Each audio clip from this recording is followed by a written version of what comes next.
S, call cut ಆಗಿದೆ. ಜಂಟಿ ಕ್ರಿಯಾ ಸಮಿತಿಯ ಸಭೆ ಮುಕ್ತಾಯ ಆಗಿ ಮುಷ್ಕರ ವಾಪಸ್ ಪಡೆಯೋ ನಿರ್ಧಾರ ಮಾಡಿದ್ದಾರೆ.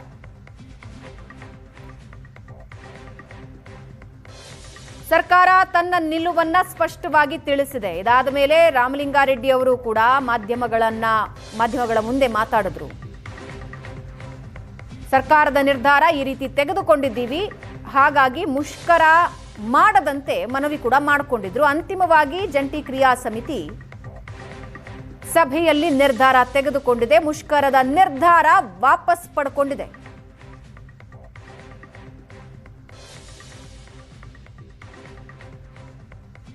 ಇಪ್ಪತ್ತ 6 ತಿಂಗಳ ಹಿಂಬಾಕಿ ನೀಡ್ತೀವಿ ಅಂತ ಸರ್ಕಾರ ಒಪ್ಪಿಕೊಂಡಿದೆ. 38 ತಿಂಗಳ ಹಿಂಬಾಕಿ ಬಗ್ಗೆ ಬೇಡಿಕೆ ಇಡಲಾಗಿತ್ತು. ಪ್ರಮುಖ ಬೇಡಿಕೆ ಇದು. 26 ತಿಂಗಳಿಗೆ ಸರ್ಕಾರ ಓಕೆ ಅಂದಿತ್ತು. ಈಗ ಜಂಟಿ ಕ್ರಿಯಾ ಸಮಿತಿ ನಿರ್ಧಾರ ತೆಗೆದುಕೊಂಡಿದ್ದು ಸಾರಿಗೆ ನೌಕರರ ಮುಷ್ಕರ ನಿರ್ಧಾರನ ವಾಪಸ್ ಪಡೆದಿದ್ದಾರೆ.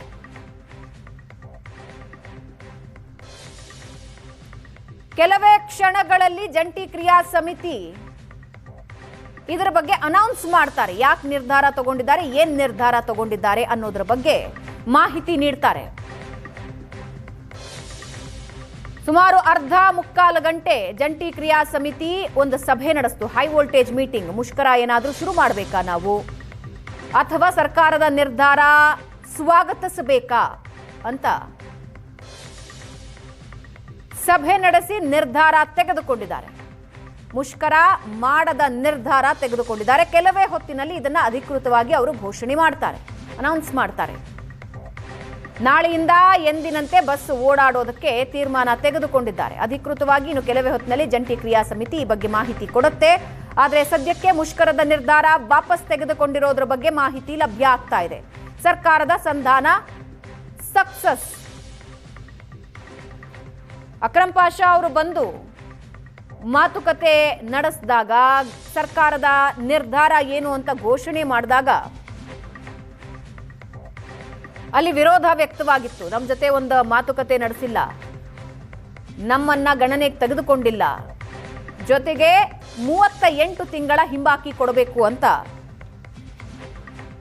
ಅಸಮಾಧಾನ ವ್ಯಕ್ತ ಆಗಿತ್ತು. ಆದರೆ ಈಗ ಜಂಟಿ ಕ್ರಿಯಾ ಸಮಿತಿ ಸಭೆಯಲ್ಲಿ ನಿರ್ಧಾರ ತೆಗೆದುಕೊಂಡಿದ್ದು ನಾಳೆಯಿಂದ ನೋ ಟೆನ್ಷನ್, ಯಾವುದೇ ಟೆನ್ಷನ್ ಇಲ್ಲ, ಎಂದಿನಂತೆ ಬಸ್ಗಳ ಓಡಾಟ ಇರುತ್ತೆ.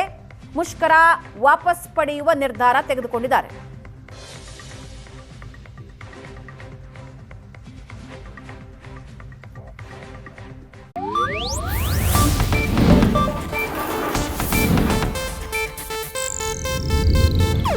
ಇದು ಏಷ್ಯಾನೆಟ್ ನ್ಯೂಸ್ ನೆಟ್ವರ್ಕ್ ಪ್ರಸ್ತುತಿ.